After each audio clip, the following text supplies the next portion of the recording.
Si prodhohen armët bërthamore brenda fabrikës së Koresë së Veriut. 3 shtator 2017. Sismografët në mbar botën zbulojnë diçka të pamundur, por ky nuk ishte një tërmet. Ishte Korea e Veriut që shpërtheu një bombë bërthamore 10 herë më të fuqishme se Hiroshima. Pavarësisht çdo sanksioni, çdo bllokade, çdo përpjekje për t'i ndaluar ata tani kanë ndërtuar 60 armë bërthamore gati për të lëshuar, të drejtuara drejt qyteteve ku jetoni tani. Mënyra se si Korea e Veriut arriti ta realizonte të gjithën ishte për shkak të këtyre shkëmbimeve të pavlerë që duken si zhavoruge. E gjitha fillon me xeheronin e papërpunuar të uraniumit, i cili duket aq i zakonshëm sa shumica e njerëzve do të kalonin pranë tij duke menduar se është rënojë e pavlerë.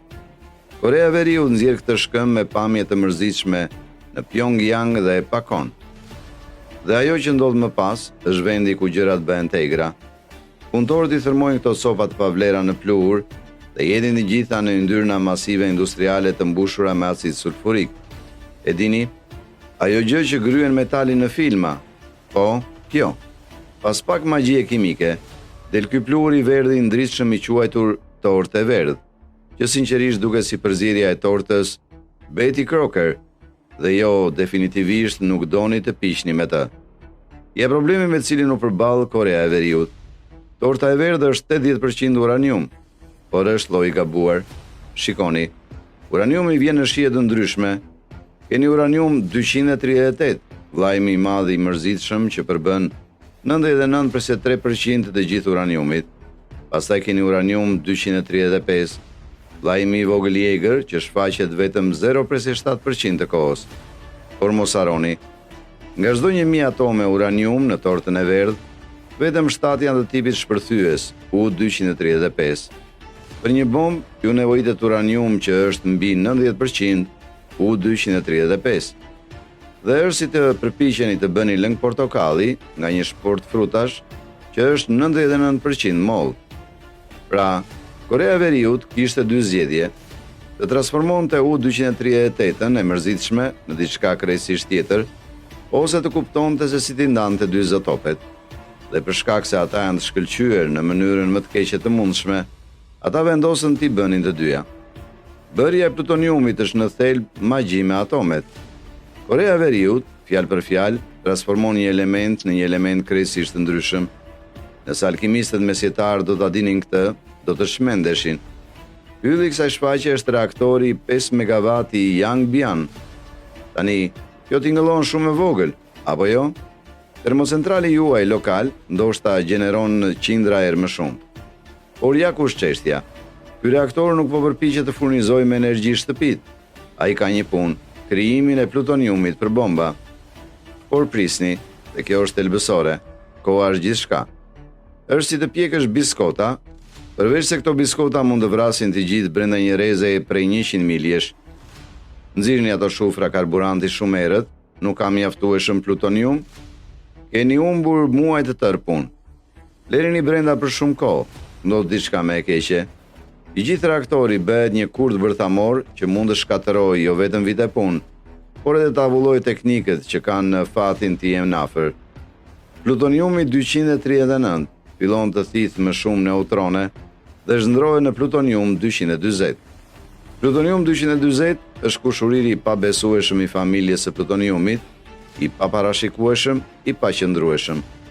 Është si të vendosësh një bombë me një kohë matës që mund të shpërthejë në çdo çast pa paralajmërim. Mund të shkaktojë që bomba juaj të shpërthejë para kohe. Projektuesit e armëve e quajnë këtë zbehje. Imagjinoni të ndërtoni një armë bërthamore për vite me radhë, vetëm për ta bërë atë të shpërthejë me fuqinë e një fishek zjarri të madh. Të qenit e turshme as nuk fillon ta mbulojë atë. Pasi punëtorët nxjerrin shufrat, këto gjëra shkëlqejnë, fjalë për fjalë shkëlqejnë. Ato gjenerojnë aq shumë nxehtësi sa mund të shkrihen në lavë radioaktive nëse nuk i ftokni siç duhet. Kështu që ato notojnë shumë gjatë, muaj në ujë në pishina speciale ftokëse. Pas një viti funksionimit këtij reaktori, Korea e Veriut merr rreth 6 kg plutonium të gradës armëve. Kjo është afërsisht sa pesha një topi bowlingu. Një top bowlingu që mund ta zhndrojë Manhattanin në pluhur. Por nxirja e atij plutoniumi, atëherë gjërat bëhen vërtet të shmendura. Sapo ato shufra karburanti ftohen nga vullimi i menjëhershëm, në thjesht jashtëzakonisht të rrezikshëm, ato udhëtojnë në laboratorin radiokimik. Këtu Korea e Veriut nxjerr plutonium nga shufrat e karburantit të shpenzuar, aq radioaktiv sa qëndrimi pranë tyre për 30 sekonda do të ishte gabimi juaj i fundit. Ata e ndërtuan këtë strukturë pavarësisht sanksioneve të OKB-s të vitit 2006 që bllokonin importet e pajisjeve kimike. Çdo gjë duhet të prodhohej brenda vendit ose të kontrabandohej. Sistemet robotike i coptojnë shufrat e karburantit në copa si prerësimi i rrezikshëm i sallamit në botë. Pastaj ata tretin gjithçka në acid nitrik që zjen. Po, acid që zjen. Kjo është ajo që po përdorin vërtet. Ajo me cilën përfundoni është supa më toksike që ekziston. Një smundhi radioaktive që përmban uranium, plutonium dhe 10 elemente tjera aq të rrezikshëm saqë as kanë emra të zakonshëm. Nxirja e plutoniumit nga ky makt kërkon një proces të quajtur urex. Ata shtojnë fosfat të tributil të përzierë me vajguri. Atomet e uraniumit dhe plutoniumit e shikojnë këtë përzierje vajguri dhe hidhen menjëherë në veprim. Ndërkohë, të gjitha mbeturinat e tjera radioaktive qëndrojnë në acid. Mendojeni si të përdorni një magnet për të nxjerrë copza ekuri nga rëra, përveç se magneti është kimi dhe rëra dëshiron t'ju shkatërrojë në nivelin atomik. Ata e përsërisin këtë ndarje 10 herë, 10, çdo herë duke marrë plutonium pak më të pastër. Produkti përfundimtar. Plutoniumi metalik që është i ngrohtë në prekje, sepse atomet po shpërbëhen fjalë për fjalë brenda tij. Ky është i njëjti plutonium që tani ndodhet në kokat bërthamore të Koreas së Veriut. Por ja çfarë duhet ju tmerroj? Korea e Veriut jo vetëm që e zotëroi kimin, ata e automatizuan atë. Ata ndërtuan robot që trajtojnë materiale aq vdekjeprurse, sa një pikë vetme mund kontaminonte një blok të tërë qyteti, dhe po bëhen më të mirë në këtë çdo vit. Por plutoniumi ishte vetëm një rrugë. Ai mban mend ato binjake identike që përmenda. Korea e Veriut ende duhet të ndante U-235-ën nga U-238. Dhe zgjidhja që gjetën përfshinte thjerrjen e gjërave shumë shpejt. Së pari, punëtorët e shndrojnë tortën e verdhë në heksafluorid të uraniumi, të cilin shkencëtarët e quajnë UF6. Lënda shndrohet në gaz në vetëm 56 gradë Celsius, që është më ftohtë se kafeja juaj e mëngjesit. Kjo ka rëndësi sepse nuk mund t'i ndani lehtë trupat e ngurtë bazuar në peshë. Por gazrat, kjo është e mundur, vështirë se e mundur, por e mundur. Ndërsa rotori rrotullohet, ndodh diçka delikate, por thelbësore. Molekulat më të rënda të U-238 fluturojnë drejt murit i jashtëm si fëmijë në një karusele. Molekulat më të lehta të U-235 varen më afër qendrës. Dallimi është mikroskopik. Këto atome janë vetëm 1/3% të ndryshme në peshë. Është si të përpiqesh të ndash skitles nga M&M me sytë e lidhur, përveç se skitles dhe M&M janë identike, dhe njëra peshon vetëm një kokër krip më shumë. Pra, çfarë bën Korea e Veriut? Ata lidhin mira nga këto centrifuga në seri, duke krijuar kaskada.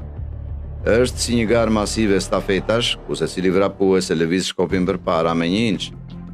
Por përfundimisht, inç pas inçi, kalon vijin e finishit. Duke ndërtuar 600 shtëpi, rreth 3000 centrifuga tani, centrifuga të bazuara në dizajne që Pakistani i vodhi Hollandës, të blera pavarësisht sanksioneve të OKB-s që nga viti 2009, që ndalojnë çdo transferim teknologjisë bërthamore. 3000 makina rrotullohen më shpejt se zëri, duke prodhuar 25 kg uranium shumë të pasuruar në vit. Kjo është sa pes bomba çdo vit, dhe imazhet satelitore tregojnë se po ndërtojnë objekte për 10.000 të tjera. Pra, keni materialin tuaj të përshtatshëm për arë. Gjëja që i bën profesorët e fizikës nervoz dhe gjeneralët paranojak. Por mbajtja e plutoniumit ose uraniumit shumë të pasuruar është si të kesh një armë të mbushur pa këmbës. Tani vjen pjesa që i mban projektuesit e armëve zgjuar natën, shndërimi i atij materiali në diçka që në të vërtetë bën bum kur të dëshironi. Së pari, teknikët e zhndrojnë uraniumin ose plutoniumin në metal dhe përpunojnë atë saktësisht në formën e duhur. Kjo ndodh brenda kutive të dorezave, dhoma të mbyllura, ku punëtorët i fusin duart në dorezat integruara për trajtuar materiale që përndryshe do t'i merrnin në fund. Imagjinoni të përpiqeni të kryeni ndryrë kirurgjikale, ndërsa mbani dorë zafure. Rreth kësaj bërthame bërthamore, inxhinierët ndërtojnë një rregullim të hollësishëm të eksplozive konvencional, jo thjesht eksploziv të çfarëdoshëm. Këto janë formuar në modele të sakta gjeometrike, të quajtura lehtë shpërthyese. Mendoni për to si e kundërta e lenteve të syzeve. Në vend që të fokusojnë dritën, ato fokusojnë valët e shpërthimit. Këto duhet ta kompensojnë bërthamën bërthamore në mënyrë uniforme nga të gjitha drejtimet, duke shtypur atë nga madhësia e një grepfruti në madhësinë e një topi tenisi në 1/1000000 e sekondës. Koha këtu është e çmendur. Çdo detonator i vetëm duhet të ndizet brenda 1 mikrosekonde nga njëri tjetri. 1 mikrosekondë është 1/1000000 e sekondës. Drita vet, gjëja më e shpejtë në univers, udhëton në vetëm 300 metra në 1 mikrosekondë. Nëse edhe një detonator ndizet vonë, deri në kohën kur drita duhet të kalojë 3 fusha futbolli, implozioni bëhet i pabarabartë. Në vend të një shpërthimi bërthamor, ju merrni atë që ekspertët teknikisht e quajnë një rëmuj të shtrenjtë. Korea e Veriut duhet të zvogëlonte këto pajisje në 900 kg, duke mbajtur ato shkatëruese. Kokat bërthamore që kemi parë në paradat ushtarake janë sfera kompakte me madhësinë e një topi plazhi, mjaftueshëm të vogla për të përshtatur në raketa, mjaftueshëm të fuqishme për të zhdukur qytete. Por, pavarësisht gjithë këtij procesi, a ka marrë vërtet Korea e Veriut nota të plota në të gjitha gjërat që tmerrojnë në Pentagonin? Tetor 2006. Testi i tyre i parë, më pak se 1 kiloton në rendiment. Kjo është rreth 1/120 e fuqisë së Hiroshimës. Komuniteti ndërkombëtar në thelb qeshi, përpjekje e mirë, fëmijë, por lërin armët bërthamore për territorit. Përveç se Korea e Veriut nuk ishte mbaruar, as afër. Deri në vitin 2013, ata goditën 6 kiloton, ende të vegjël, por 6 herë më të mëdhenj. Progres. Deri në vitin 2016, ata arritën teste në nivel kilotonësh zyrtarisht të krahasueshme me Hiroshimën. Çdo test ishte si të shije dikë që kalonte nga ngarja e një biçiklete në drejtimin e një Ferrari. Përveç se Ferrari është armë bërthamore dhe shoferi është një regjim totalitar. Pastaj erdhi 3 shtatori 2017, testi i madh. Testi që bëri që filxhan dhe kafes të driteshin në Seul. Stacionet sismike zbuluan diçka midis 140 dhe 250 kilotonëve. Për ata që mbajnë llogarit në shtëpi, kjo është më shumë se 10 Hiroshima, një bombë 10 Hiroshima. Ky nuk ishte më përmirësim gradual. Kjo ishte se të kalosh nga një fishek zjarr në dinamit me madhësinë e një shtëpie. Por prisni, bëhet më keq. Korea e Veriut zhvilloi raketa balistike të lëshuara nga nëndecet. Pse ka rënë si kjo? Sepse nëndecet janë të padukshme. Mund të gjurmoni një silo raketash në satelit, mund të shikoni lëshuesi të lëvizshëm që lëvizin përreth, por një nëndece, ajo gjë mund të jetë kudo në oqean, gati për të ngritur, gati për të lëshuar. Kjo është aftësia e goditjes së dytë, politika përfundimtare e sigurimit. Edhe nëse do të shkatërroni disi çdo armë toksore, çdo silo, çdo lëshues, ato nëndecë mund të dilnin në sipërfaqe dhe të kryeni nakmarrje bërthamore. Vlerësimi aktual. Korea e Veriut ka rreth 60 armë bërthamore, jo teorike, jo në zhvillim, 60 armë bërthamore funksionale, dhe ata e bën këtë pavarësisht sanksioneve që përshkallëzohen që nga viti 1992, embargo teknologjike, ndalimet komponenteve, kufizime kimike. Çdo agjenci inteligjencë në tokë u përpoq të ndalonte ata. 1/4 e të gjithë ekonomisë së tyre shkojnë në këtë program. Dhe pjesa më e keqe, ata janë ende larg përfundimit. Mirupafshim për momentin.